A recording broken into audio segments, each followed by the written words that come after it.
अस्सलाम वालेकुम। देखिए दोस्तों, 2024 का इलेक्शन करीब आ गया। मैं आपसे एक दरखास्त करता हूँ, बहुत अहम और बहुत जरूरी चीज है कि अब जो हम तक वोट मांगने के लिए आएंगे, हम उनसे सवाल करें कि आपने मुसलमानों के सिर्फ अभी तक वोट लिए हैं और आपने मुसलमानों के लिए किया क्या है। और इतने जो हादसा हिंदुस्तान में अभी हुए हैं कि किसी एक पार्टी ने भी हमारे फेवर में आवाज उठाया या दो लफ्ज भी बोला है, तो उनसे ये शर्त रखे कि जब आप सांसद बनकर जाएंगे तो हमारे मुद्दों को आप उठाएंगे। इस शर्त पे हम आपको वोट देंगे।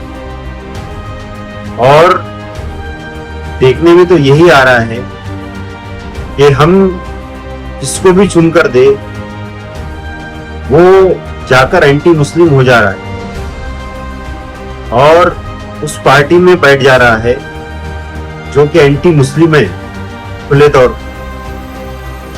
तो मैं आपसे एक दरखास्त करूंगा कि बिल्कुल ये सवाल कायम करें।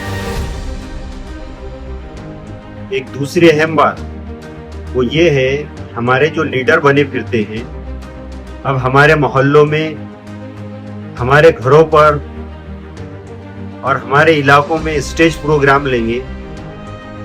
देखिए, अपने मकसद के लिए और अपने मफाद के लिए और अपने कामों को पूरा करने के लिए अवाम को गुमराह ना करें। और मैं अवाम से भी अपील करता हूं कि बिल्कुल भी इनके बहकावे में ना आए, सोच समझ के साबित कदम रहे और अपना वोट जिसको देना है उसको दे। और हम मुसलमानों की गैरत बिल्कुल मर चुकी है, हमारे अंदर का एहसास बिल्कुल खत्म हो चुका है कि चंद रुपयों के लिए हमारे चंद काम जो रुके हुए हैं उसको पूरा करने के लिए हम ऐसे लीडरों का साथ देते हैं जो एंटी मुस्लिम है। आपसे अपील है कि अब तो भी अपनी आंखें खोले, अब तो भी अल्लाह से डरे कि अवाम को गुमराह ना करे, अवाम को सही रास्ता बताए। आपके चंद पैसे कमाने के लिए और आपके चंद काम निकालने के लिए आप 5 साल तक की उम्मत को ऐसे के हाथ में सौंप देते हैं जो कि एंटी मुस्लिम है, मुस्लिमों के बिल्कुल खिलाफ है, या नहीं भी है तो वो उस पार्टी में जाकर बैठ जाता है जो मुस्लिम के खिलाफ है। और यूं होगा कि फिर कोई ना कोई मुस्लिम लीडर खड़े हो जाएगा, जबकि हमें ये पता है कि वो बिल्कुल भी चुन के नहीं आता, लेकिन कुछ बातें ऐसी चलेंगी कि अपनी ताकत बताओ हम क्या कर सकते हैं, हमारे अंदर कितनी एकी है। तो ये सारी बातें जो है ये एक तो बेवकूफ़ी की है, एक तो हमको बेवकूफ़ बनाने की है, एक तो जज्बात की है। इन सब बातों से कुछ नहीं होता।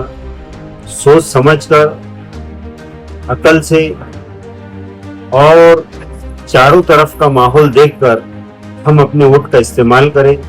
500, 1000, 5000 के चक्कर में ना पड़े।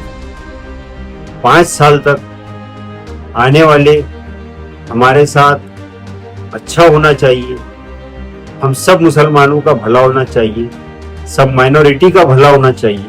इसलिए अगर मेरी बात हिंदू भाइयों तक पहुंच रही है जो कि इन सारे झमेलों से दूर रहना चाहते हैं, तो उनसे भी मैं दरखास्त करूंगा कि अपने वोट को सोच समझ कर दे और अपना नेता सोच समझ कर चुने।